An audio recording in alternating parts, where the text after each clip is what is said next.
Process కమ్యూనికేషన్లో third mechanism వచ్చేసి pipes ఏంటి చూద్దాం.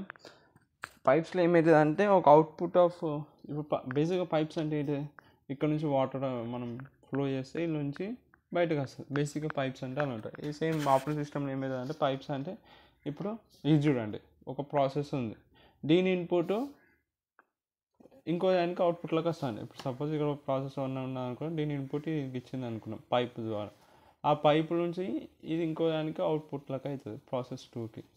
అర్థమైనా, ఒకదాని ప్రాసెస్ ఇన్పుట్ ఇంకో దానికి అవుట్పుట్లోకి, ఒక ప్రాసెస్ యొక్క అవుట్పుట్ అనుకున్నాం. ఓకే, సారీ కన్ఫ్యూజ్ అయినా.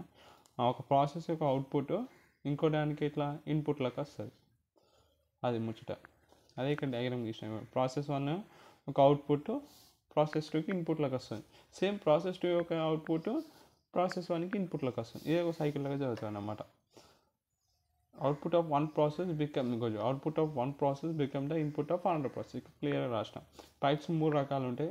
ఒకటి క్లోజ్డ్ పైప్, ఒకటి ఓపెన్, తర్వాత ఓపెన్ క్లోజ్. అంటే క్లోజ్డ్లో ఏమవుతుందంటే ఒక సైడ్ క్లోజ్ ఉంటుంది, ఇంకో సైడ్ ఓపెన్ ఉంటుంది. క్లోజ్, ఓపెన్ దాన్ని ఏమి ఇట్లా పెట్టాం, క్లోజ్ దాన్ని ఇట్లా డాష్ ఇట్లా గీత పెడతాం. సో ఇది క్లోజ్ అన్నమాట. సో క్లోజ్ ఓపెన్ అని ఒకటి ఉంటుంది, ఇంకో సైడ్ 2 సైడ్లు ఓపెన్ ఉంటుంది ఒక పైపు.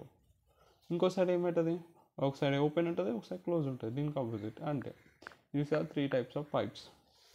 ఈ బేసిక్గా పైప్స్ ఎక్కడ యూజ్ చేస్తారంటే యూనిక్స్ సిస్టమ్స్లో బాగా యూజ్ చేస్తారు పైప్స్ని. మనం ఇట్లా ఐ అనే సింబల్తో రిప్రజెంట్ చేస్తాం. అట్లనే